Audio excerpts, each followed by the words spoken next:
Hello everyone, चर्चित मुद्दों की श्रृंखला में एक बार फिर से आप सभी का स्वागत है। युद्ध किसी भी दो देशों के मध्य क्यों न लड़ा जा रहा हो, एक कॉमन नियम अंतर्राष्ट्रीय स्तर पर है कि आम जनता को टारगेट नहीं किया जाएगा, उन्हें नुकसान नहीं पहुंचाया जाएगा। लेकिन इजराइल फिलिस्तीन के युद्ध या हम इसे कहें इजराइल हमास के युद्ध में लगातार आम जनता को टारगेट किया गया है, उन्हें निशाना बनाया गया है और काफी सारे मासूमों की मौत हुई है। हाल ही में देखा जाए तो इजराइल के एक अटैक में मासूम फिलिस्तीनियों की मौत हुई है। क्या ऐसी स्थिति में अंतर्राष्ट्रीय स्तर पे जो अमेरिका और यूरोपीय देश हैं, जो किसी दूसरे देशों पर अब तक कई तरीके के आर्थिक प्रतिबंध लगा चुके होते, वो इजराइल पर क्यों नहीं यहां पे प्रतिबंध लगा रहे हैं?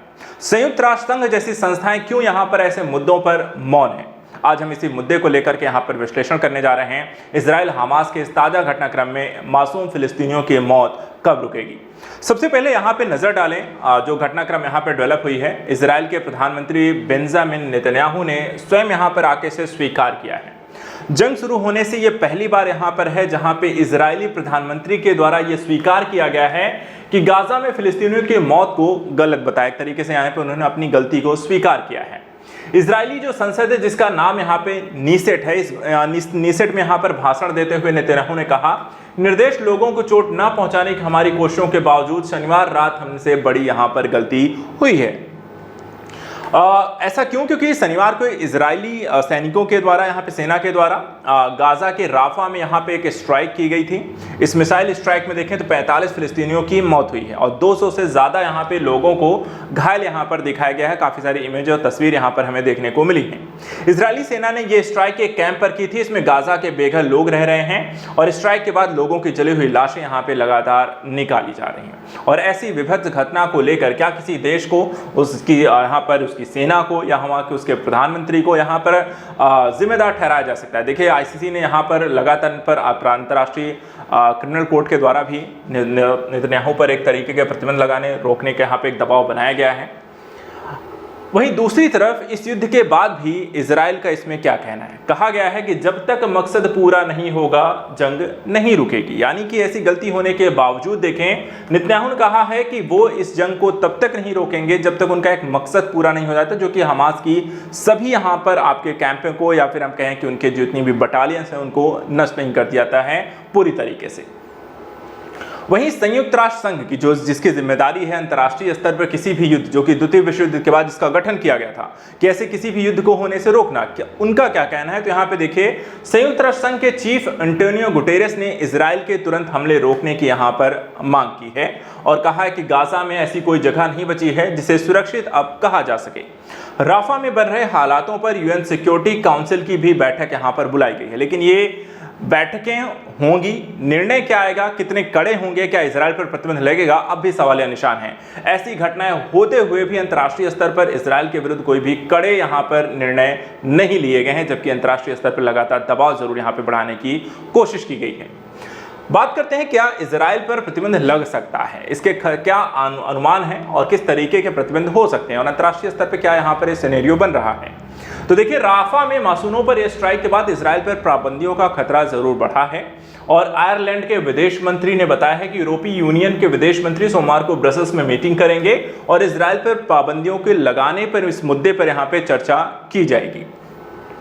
वहीं दूसरी तरफ स्पेन के द्वारा फिलिस्तीनियों को देश के तौर पे यहाँ पे मान्यता देने की पूरी यहाँ पे तैयारी कर ली गई है। स्पेन के जो इस समय के प्रधानमंत्री, उनका नाम है पेड्रो सांचेस। वो मिडिल ईस्ट में शांति लाने के इकलौता रास्ता यहाँ पर फिलिस्तीन को देश के तौर पे मान्यता देने के तौर पर देखें। अभी देखा है तो 3 देशों ने यहाँ पर फिलिस्तीन को एक देश के तौर पे मान्यता देने की बात कही है, जिसमें आयरलैंड, स्पेन और नॉर्वे यहाँ पर ये 3 देश जो हैं फिलिस्तीन को एक देश के रूप में यहाँ पे मान्यता देने जा रहे हैं।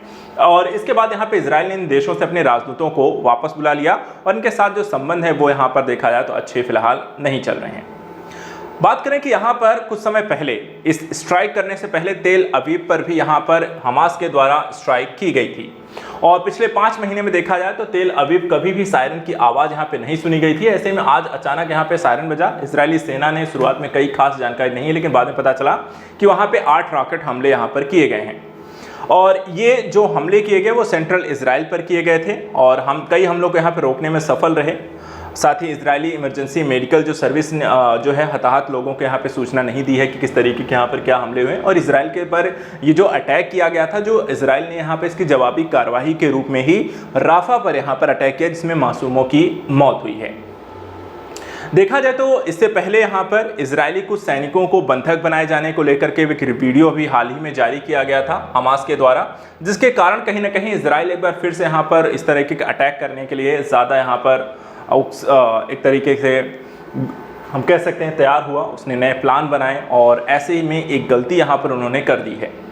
इजरायली सैनिकों को जो बंधक बनाए जाने का यहाँ पर वीडियो है, ये आपको हमास की एक ब्रिगेड है जिसका नाम है अल कासिम ब्रिगेड।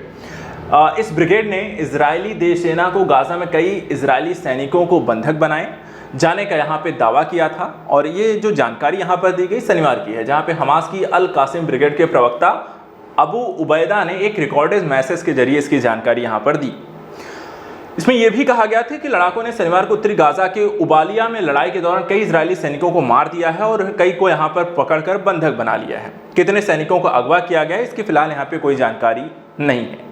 तो इस तरीके से यहाँ पे ये जो घटना है, इजराइल हमास का युद्ध, वो लगातार चल रहा है और ये जब से शुरू हुआ है अब तक के अगर हम इस पर नज़र डालें हैं, जो घटनाक्रम तक डेवलप हुई है, कितने लोगों की यहाँ पे जान जा चुकी है, तो देखिए यहाँ पे इजराइल के हमले में अब तक करीब 36,000 फिलिस्तीनियों की मौत हुई है।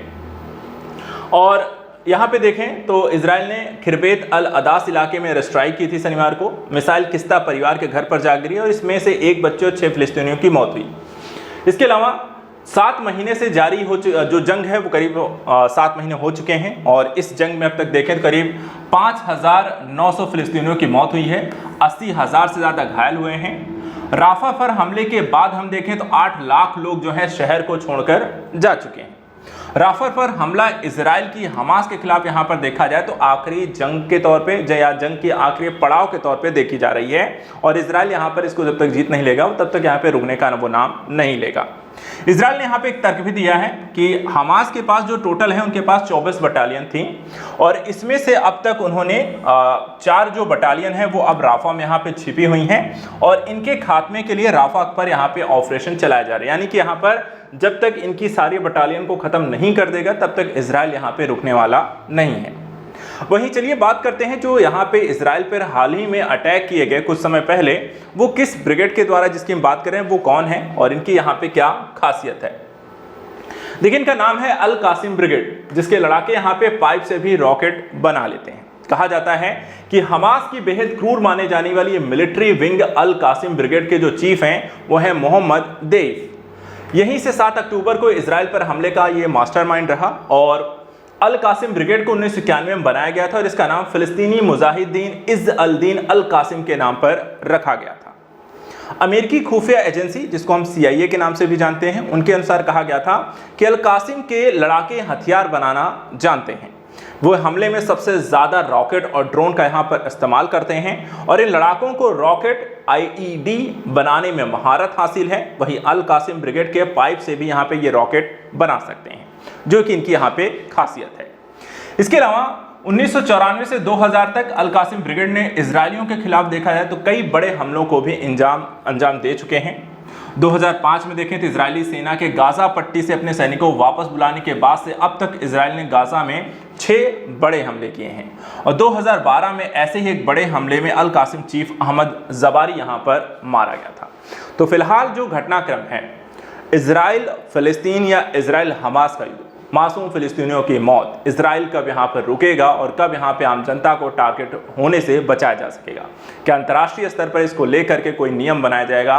क्या उस पर प्रतिबंध लगाए जाएंगे? आने वाला समय यहाँ पे ज़रूर बताएगा, लेकिन यहाँ पर कहीं ना कहीं ऐसे युद्ध रोके जाने आवश्यक हैं। आज के घटनाक्रम इतना ही। नेक्स्ट वीडियो में कुछ और इंपॉर्टेंट टॉपिक्स को लेकर मिलेंगे। Thank you so much and good luck.